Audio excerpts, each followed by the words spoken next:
Hi and welcome to Edwards Motorhomes. I'm Andy and today myself and Tony are going to do a handover video for you on the Roller Team T-Line 590. We hope you enjoy. Okay, so we're going to start on the outside of the van and we're going to work our way in. But one thing I do need to show you, first of all, is just here. Now, this is the release for your bonnet. If you need to get under your bonnet, just there. Next, we have your fuel filler and your AdBlue tank. Now, your fuel filler works off the ignition key. Same as your driver's door and obviously your ignition. Apart from that, you're going to be using your habitation key. Next, we have your gas locker, which is just here.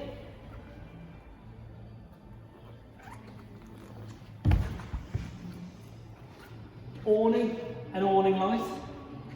And then we have your fridge vents, here and here. Then we have this large cupboard at the rear. Now, the beauty of this cupboard is it's actually quite a good size. And you've actually got these shelves that will drop down, which you can access from the bathroom area. But if you want a lot more space, just lock them up. And again, you go right the way up to the roof with storage.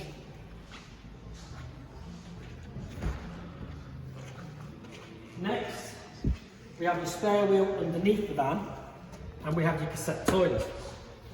Now, how your cassette works, when we go inside, you'll see that on the toilet itself there's a blade that comes across and shuts or it'll open. It must be closed for you to be able to take the cassette out.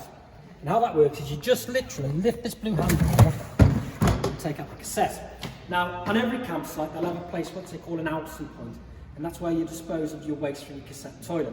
So you just take that to your Alson point. When you get there, take your cap off. Remember to press the blue button at the back, because what that'll do is allow air to flow through, and it will just mean that it's not going to glug out, it's going to go through nice and smoothly. So you pour away, flush through, pour away again, put your new blue or green chemical in, cap back on and lock it away. Now, it's very important to put your chemical directly into the cassette, not down the toilet. The chemicals are very strong, and what you'll find is they will discolour your bowl. We also, of course, have your reversing camera just at the top there.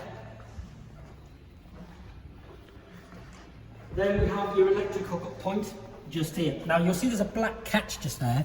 You need to click that down to take the cable out, otherwise it will stick. Water filler point just here. Underneath here, this black handle, that's to release your waste water. So you just pour that out over a grid and it will drop the waste down. Then we have this handy storage locker just here, which is great for your dirty bits and pieces, your electric cables or your toilet chemicals, because it keeps them out of the way. And then we have the flue for your heating. Now, you'll notice that on this window here, you have a sensor. The reason for that is because your flue is directly below the window. Obviously, if you've got your heating on, the gases are going to come straight back up and through the window. So this window must be closed for you to be able to have your heating on.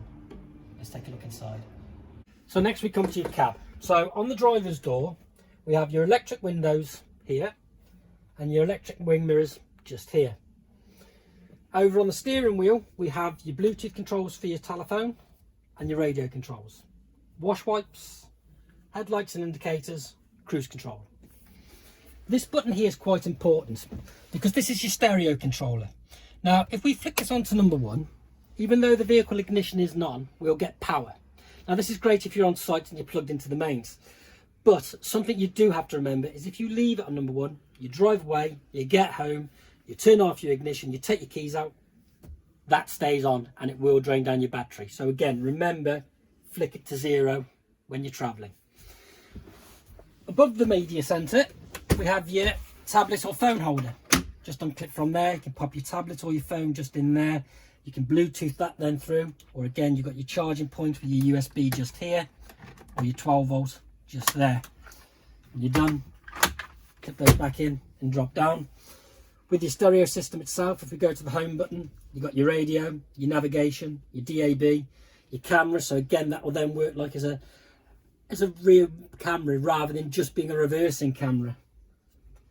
put through, you've got your USBs, your iPods and your Bluetooths, your Android, HDMIs. When we're talking HDMIs and also USBs, you have your USB just in the cool box, just here. Now with the cool box, that's great if you've got a bar of chocolate or bottle of water, because if you've got your cab air conditioning on, it'll stay lovely and cool just in there. Next we have your heater controls, traction plus, hill descent, hazard warning lights, to lock or unlock your doors, and your heated mirrors. That then brings me on to your blinds. So to start off with, what you do is you pinch, try and keep these blinds as straight as you possibly can, and they just work with the magnets and lock on just there. Again, when you bring them back, once you get to this point, keep it straight, tuck in at the bottom, and it will just clip in. Now when you're doing the ones for the windscreen, again you pinch both sides and you bring them together in the centre. Now something that is very important is, because it works on quite a strong magnet, as you can see there, sometimes you might not get it exactly right.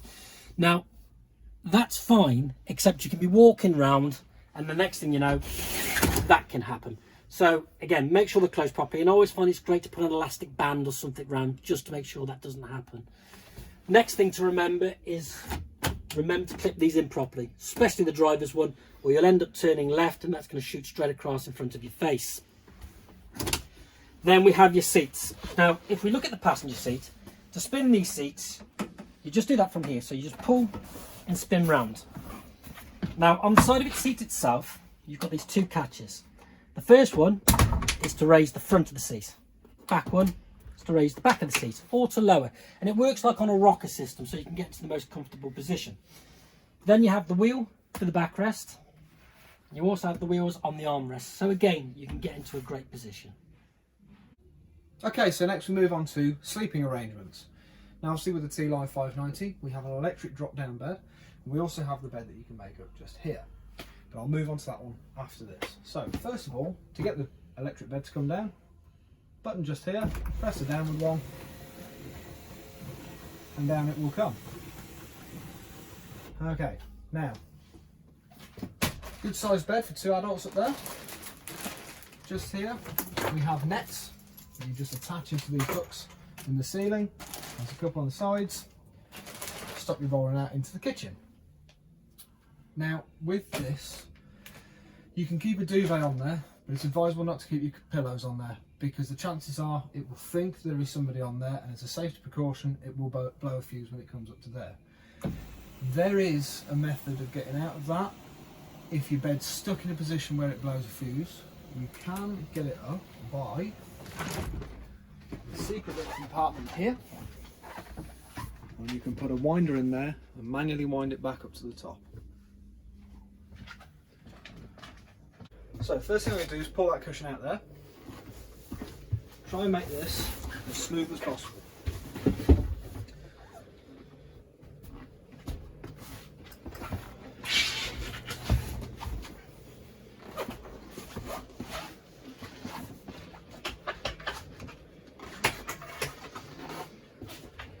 Just pop this extension piece, which is in the garage at the back.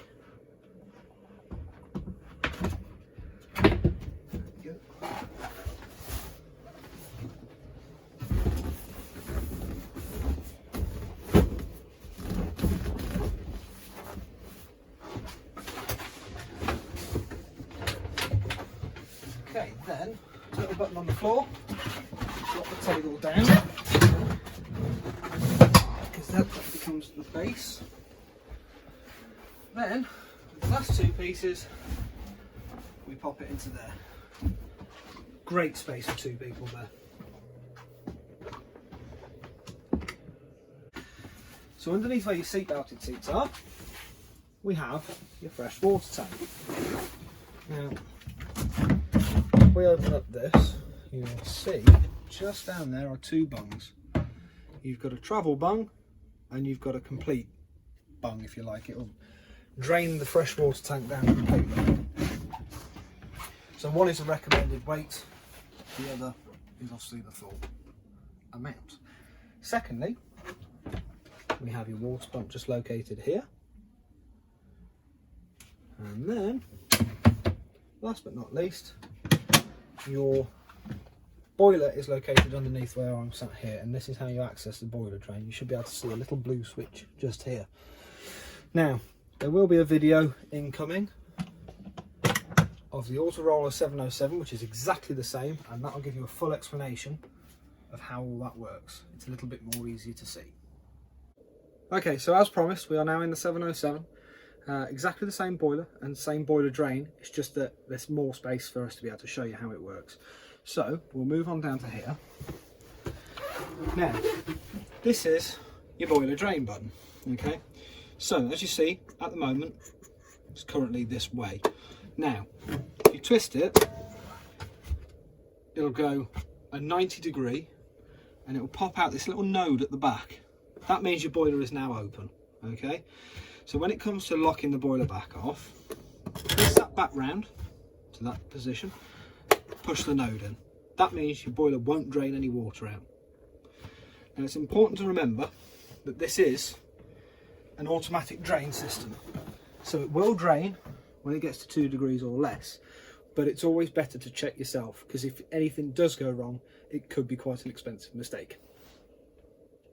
Okay, so we're going to move on to another couple of things now.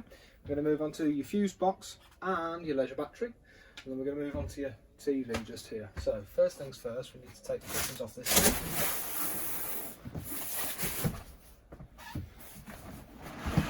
which will reveal your leisure battery and your fuse boxes.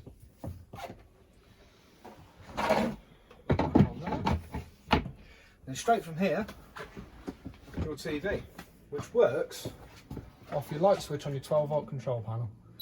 If that's off, that will go off. When you put the lights on, it'll go on to standby. All you need to do is a little tab on here, if you can see that. You lift that up and that will make it slide in, so you can move into a position that's comfortable to watch in. There's your TV, there's your battery and your fuses. Okay, so next we're going to do the kitchen area, but before we do that, I do want to show you we do have some storage in the floor between the lounge and the kitchen. So you'll notice just in here it does give you a good sized storage area. Next, in the kitchen itself, we do have excellent storage. So you can see with this cupboard you can get in either side. Now it does give you a bit of storage down the side just here, but you also have your cutlery tray, this large drawer that slides right out, and this soft close. More storage area down the bottom. Underneath your oven we have your trip switches and your gas isolator switches. And as I was saying, obviously you've got your oven just here, and you've got your 3 gas hobs just here. With your sink, the cover, again with that on, it gives you extra work surface space, which is excellent. But also when you take these out, they can slot into the wall there, which will give you extra shelving. And of course you do have the extra storage above. Now something that's very important, you do need to drop these handles down before you open. Then we come to your fridge freezer. Now your fridge freezer is a 3-way fridge freezer, so that means you've got gas, you've got electric and you've got battery. Battery means it's working off the vehicle battery, not the leisure battery, which is something very important to remember, because you must always have the power on for that particular instance. So again, if you've got it on electric, you must be plugged into the electric. If you've got it on gas, you must have your gas turned on, and if you're running on battery, you must have the engine running. Now you do also have an auto option on here where it should do that for you, but with any auto option I would always say the same thing: just check it and make sure it's doing what you want it to do rather than doing what it wants to do. Now it is a nice big streamlined fridge freezer just here, and you do have more fridge space at the bottom just there. And of course when we're talking storage, we have this excellent storage area just in this cupboard here as well. Okay, so next we're going to move on to blinds, fly screens, windows and doors. Next we're going to move on to blinds, fly screens, windows and your skylights. So just here we obviously have a window. If you pinch these two together, that'll bring up your blind. And what you'll find is it'll get to a certain point and it'll rest. Then fly screen, you can bring that down. Now this is spring loaded, So once you've clipped it together, it will stay like that. Now you can move these two together, pull the fly screen down. When releasing this, always keep hold of it, because as I say, it is spring loaded and it will fly up. That's the easiest way to use these. Now we'll move on to the windows. As you can see, just here we have little buttons on these catches. Just press those in, turn accordingly, push out. They'll rest where you need to. Then when you finish, pull them back in and make sure that they've all clipped back in. Then we move on to your skylights. So we have the blind. We also have a fly screen. Neither of these are spring loaded, so they'll just rest to wherever you want them to go. And finally, if you push this button in, bring that along, you can open it up to your heart's content. Once you've finished on site and you're ready to go home, make sure all these are closed, because if you do not make sure they're closed, they are made of plastic and they will go. So always remember to make sure it's all shut. So here we have the 12 volt control panel, and here we have your heating systems. And here we have your TV prep and 230 volt socket. So we're going to start off with your 12 volt. So this button here turns the 12 volt systems on and off. This top one is for your water pump. So again, for any of your water systems to be in use, you must have your water pump on. Next one is for your awning light. This one is for your lights. Now, any lights that you've left on in the van, as soon as you press that, will come on automatically. They do have their own switches. This one shows you the interior temperature, and as you can see, it's a lovely 30 degrees in here at the moment. This one will show you your fresh water tank and your wastewater. Now S1 is your fresh, and as you can see, it's flashing 0. That will go 0, 33, 66, 99%. Press it again, you'll get R1, and that will do the same as it's filling 33, 66, 99. Next one is your leisure battery, and that is your vehicle battery.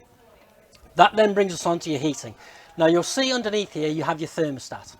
So to turn this on, press the button and you'll get these icons. Now we don't want to start with the first one, we actually want to go to the third. Press on there and it will give you the option of gas, mix 1, which is gas and 1 electric element, mix 2, which is gas and 2 electric elements. Then we have electric 1 or electric 2, which again is either 1 element or 2 elements. Now obviously all you would need to do would be to pick your gas source if you're running off wild camping. If you go and mix, again that would need to be plugged into the mains and have your gas on. Or if you're just plugged into the mains as we are now, you can just run it off electric. This button here will take you back, but whenever you pick your icon you must press the button there. So once we've picked our heat source, we're then going to come back to the first icon, and that's going to give us our temperature. And that will go anywhere up to 30 degrees. So if we wanted it 22, you would just press on the button there now, and that will then lock that in at 22. Now if you're heating to work, you don't need any water in your systems. But for the next one, when we are doing the water, you do need water in there. So again, you'd press on there. You have Eco, which is 40 degrees, Hot, which is 60, or Boost, which will always prioritise your hot water over everything else. And then we come over to your vents, where you have the option of off or vent. When you press on vent, you can go up to number 10, and that's literally how much air it's pushing through your vents at any given time. Then we come down to your settings systems. So the first one is your timer. So if you like to get up at 7 o'clock in the morning, you can set your heating to come on at 6, so it's lovely and warm when you get up. Then we have your clock, so you just press on there, and again, if you press on, you can just adjust your times to whatever the time is at that given point. Then we come to your settings, but before we go to your settings, you'll see you've got this little icon up here which tells us we're plugged into the mains. So when we go to settings, you have a choice to offset the screen, your temperature, so you can go from degrees to Fahrenheit, the brightness of your control panel, 12 or 24-hour clock, language, or index. I'll come back to index in a second, and reset, so you can reset your system if you have a glitch. Now, when we were talking index, if you do something wrong on the system, what will happen is a warning triangle will come up here. It could be a glitch in the system, it could be something you've done wrong. More often than not, it'll be something like you've put it on for gas heating, you haven't turned on your gas, or you've put it on for electric and you're not plugged into the mains. But if you get that up, if you press on the warning triangle, it'll give you a code. If you go into index, it will show you the codes that you've had, which means you can go to the Truma system on the web and again, look for the codes and it'll tell you what you're doing wrong. Now, if you do have a warning triangle come up, sometimes it can take up to 15 minutes before you can reset your system. And there we have your heating. Okay, so next we come to your bathroom. Now, you'll remember when we were outside the van and I was telling you about the toilet and the blade. So again, when we look at the toilet, you'll notice that the blade is closed at the moment. So to open that, you have this handle underneath. So you just literally push away to open, pull back to close. Now, the only reason you ever want the blade open is if you're using the toilet. Apart from that, keep it closed. The bowl is all adjustable, so again you can get into the most comfortable position when you're using the toilet. And your flush is just here. Now your water pump does need to be on to use the flush. If you look at the back of the toilet here, you'll see you have a green light.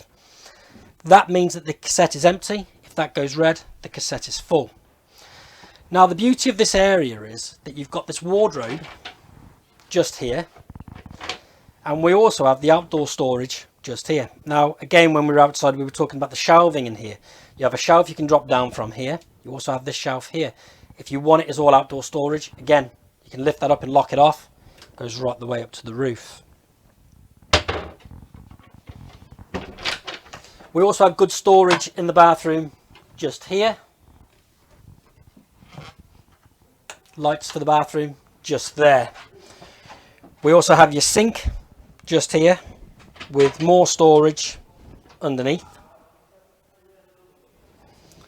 And of course we have a full-size shower cubicle just here. And the light is just a touch light just there.